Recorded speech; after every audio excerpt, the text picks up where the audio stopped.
ごきげんよう、上川かおるです。今回取り上げる話題は、ロシアが戦略的に終わったなと思えるような大きな出来事がアメリカで起ころうとしています。それはアメリカにおいてレンドリース法というものが発行しようとしているのです。今回の動画ではレンドリース法とは一体何なのか、その効果がどのようなものなのか、そしてその法律が効果を発揮することによってロシアがなぜ戦略的に終わってしまうのかについて理解を深めていきましょう。それではまずはアメリカの動きからニュースをどうぞ。プーチン大統領との戦いにおいてかつてヒトラーを倒すのに役立った手段をアメリカ上院が全会一致で承認した。上院は水曜日遅く第二次世界大戦時代のプログラムを復活させ、バイデン大統領がロシアの流血の侵略の中でより効率的に武器や他の物資をウクライナに送ることを可能にする主要法案を全会一致で可決しました。ウクライナの軍隊が2月下旬からウクライナの市や町を砲撃しているロシア軍を撃退できることを証明したため、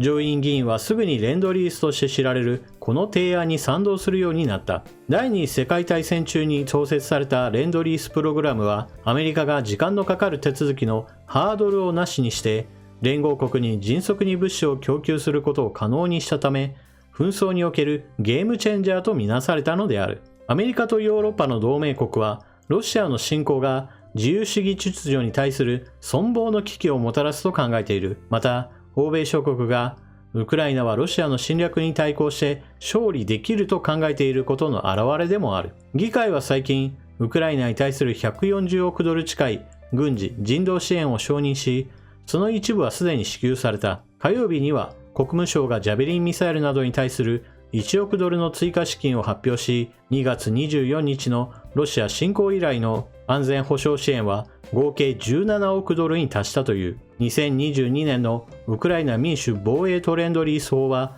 その名の通り官僚的なお役所仕事を減らして、ウクライナへの重要な軍事装備やその他の重要な物資の移送を迅速化するものである。これは事実上の装備品の贈与を可能にし、受領国が後日アメリカに返済することを規定するものである。このレンドリース法というのは、第二次世界大戦時においてアメリカから世界各国に対する軍事物資の支援を行うのに根拠となる法律でした。ウィキペディアにおいては、この一例として独ソ戦におけるソ連への支援としてどのようなものが行われていたか、その概要というものが掲載されています。航空機1万4000機以上、戦車7000両以上、トラック37万台以上、ジープ5万台以上、鉄道貨車も膨大など、ここでは省略しましたが、その他にも様々な物品などについて膨大な量支援を行っていることが掲載されています。レンドリース法というのを一言で言い表すとしたら、圧倒的な包容力を持つアメリカが支援につきますよ、それも全力でということを意味します。レンドリース法は現在のところは上院で可決されただけであり、この後下院で可決、そして大統領の署名をもって発行されます。ですからまだ実際に動き出しているわけではありません。しかし上院で可決されたということ自体がすでにアメリカの議会の動きというものを示しています。そもそもアメリカの議会においては民主党と共和党というのがかなり鋭く対立している状態で、今年は中間選挙もあります。ですから中途半端な妥協というものはなかなかしづらい時期なのです。それにもかかわらず民主党と共和党が双方が合意することによってこの法案が可決したということは、現在のアメリカ議会はウクライナに対する支援をもっとしろという意思を表明しているわけです。上院でこのようにして可決されたわけですから、全体の状況から考えて下院でも採択が行われれば高い確率で採択されるはずです。そしてバイデン大統領がこれを署名拒否するとは当然考えられないので、レンドリース法は可決すると見るべきです。なお、レンドリース法というのは基本的には貸与法という風にして貸し出しますよみたいな形で書かれているわけですが、実際には単純な譲渡といったものも含まれています。一方で貸し出す分について言えば使い終わったら返してねであるとか、金銭的な支援についてはやはり後になってからの返済もお願いしますという話になります。ウクライナの国力は残念ながら経済力は小さいものですから、アメリカが本気になって支援をするよ、これだけあれだけといった具合にしてどんどん持ってこられるとかえって返済に困るのですが、ここで一つ重要なキーワードがあります。別にアメリカは返済を急ぐことはないでしょう。実際第二次世界大戦時におけるレンドリース法においては、ソ連に対する莫大な支援というものを行ったわけですが、ソ連はほとんど返済を行わず踏み倒しを行っています。その当時においてはナチスドイツを倒すという大きな目標がありましたから、愛さないのはソ連が悪いのであって、少なくとも目標を達成するという意味においてはアメリカはナチスドイツを倒すことに成功したわけです。今回のウクライナに対する支援というのも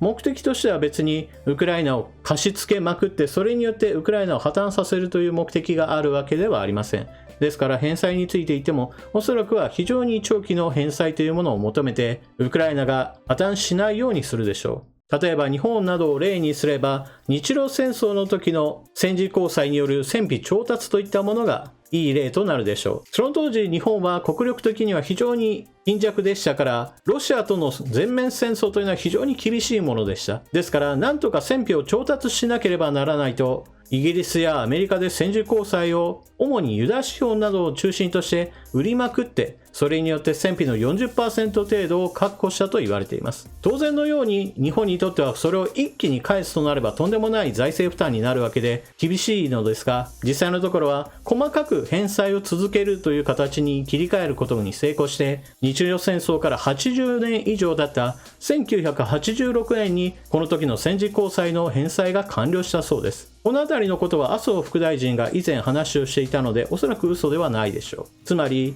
必要な時に多額の借金をしてそれによってその時の戦争に勝つ、そして勝った後であればある程度長い期間をもって返済をするというのは一つの形としてあり得るのです。今回ご紹介した記事の中にも基本的にウクライナは勝つだろうと考えている、だからこのようなレンドリースが成り立つのだという話をしているのも、負けてしまったらそもそもどんな支援をしてもその後の返済は考えられないわけですから、ある程度勝つぞというのが見えてきているからこそこのようなレンドリースが成り立つわけです。そしてこの話をウクライナ支援だけの話と思ってはいけません。重要なポイントがあります。それはこのレンドリース法が復活することによってその対象範囲を例えばこの後台湾も含めるようにすれば、もしもこの後台湾有事が発生した場合においてレンドリース法がすでに存在しているのであれば迅速な台湾支援というものが可能になります。このような形が整っているだけで軍事力ではないにもかかわらず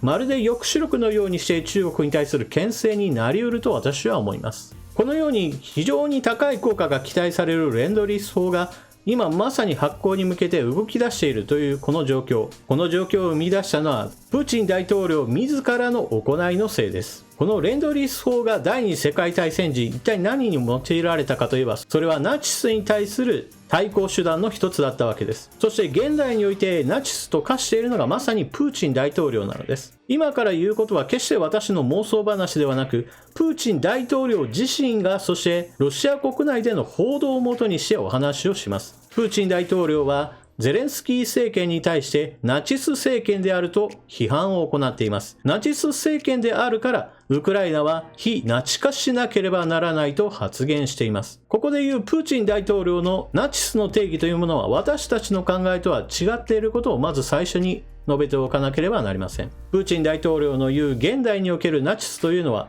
反ロシア思想を持つ、もしくは親欧米思想に染まっている、そのような人物がプーチン大統領の考える自分の勢力圏下にいるのであれば、それらはナチズムに染まった人間であるというふうに定義を行っています。この話に基づいてロシア国内の国営通信プラスアルファ政府の統制の行き届いている民間の報道機関などもやはり同じようにしてウクライナの国民のその多くがナチ化しており、このナチ化している人々を何とか排除しなければならないと現在の戦争の正当化を行っています。そのためロシア国内においてはウクライナ国内のナチス勢力がまさにウクライナの国民自身を虐殺して回っていると報道しているのです。それに基づいてロシア軍がこれを征伐しなければならないという正当化報道というものがたくさん行われています。それを見た多くのロシア国民は、今ウクライナではそのようにナチス政権が力を振るって多くの国民をいじめているのか、それはとんでもないことだという具合にしてプーチン大統領の支持率が非常に高まっているわけです。もちろんこれはプロパガンダに基づいた報道であり、実質とはかなりかけ離れています。そしてこの話にさらに一つ追加しましょう。ここまでの話というのは基本的に以前の動画の復習の部分だったからです。それはロシア正教会がこのプーチン大統領の発言に基づいて兵士たちにウクライナ民族に対する粛清を正当化しているという話が出ているのです。ロシア正教会がロシア兵に配っている配布物には、現在のウクライナにおいては心が呼ばれている人物が非常に多くなっている。プーチン大統領の言うように彼らはナチズムに染まっており、これらの人々の魂を解放しなければならないという話をしています。それに基づいて汚れた魂を解放することによって人間を殺すことに対してあなたたちは免罪されるのだという話をしています。この話かなり私はゾッとしたのですが、しかしこれは絵空事ではありません。というのもロシア軍の占領下にあった住民の話としてこのような話が流れています。ロシア兵は住民一人一人を質問攻めにする際に、この人物は私たちに反抗する人物だなと思ったそのような住民に対しては銃殺するということがありました。その時ロシア兵が言い放った言葉というのが、汚れた魂を清めてやると、そのように宣言して住民を殺害したという話が出ているのです。最初このニュースを聞いた時、一体何の話をしているのかなと思ったわけですが、その後出てきたロシア正教会のこのウクライナ人を殺すことは正しい行為だというような配布物が出回っているよというところから、私は納得することができました。このようにしてプーチン大統領からして、そして国内報道、さらには宗教勢力について言っても、みんながみんなウクライナの人たちはナチズムに染まりきっていて、これらの人々は粛清浄化しなければならないと言い放っているような状態ですから、まさに現在のロシアはナチスロシアとでも呼べるような状態なのです。ですからアメリカが今回レンドリース法を制定し、ウクライナを支援するというのは第二次世界大戦時におけるナチスを葬るための法律であったということからも、趣旨にかなった法律だと言えるのです。そして当然のようにアメリカの圧倒的な攻撃力をウクライナが支援として受けることができれば、最終的な勝利は当然のようにやってくると私は思います。ただしアメリカが提供するものというのは基本的にはウクライナの人たちが使えるものに限定されるはずです。ですからアメリカ製の M1A2 戦車であるとか、もしくは F35 が提供されるという話ではありません。しかし戦時下にあるウクライナにおいては、いわゆる一般経済というものが疲弊していますから、これらを支えるだけでもウクライナ政府は自国の軍事産業に力を注ぐことができます。それだけでも十分戦力を維持できるわけですから、いずれロシア軍を圧倒してウクライナ領内にいるロシア軍を一掃する日もやってくるはずです。今回のレンドリース法の制定の動きというのは、そのような未来すら想定される大きな動きだと言えます。皆さんは今回の話を聞かれてどのようなことを思われたでしょうか。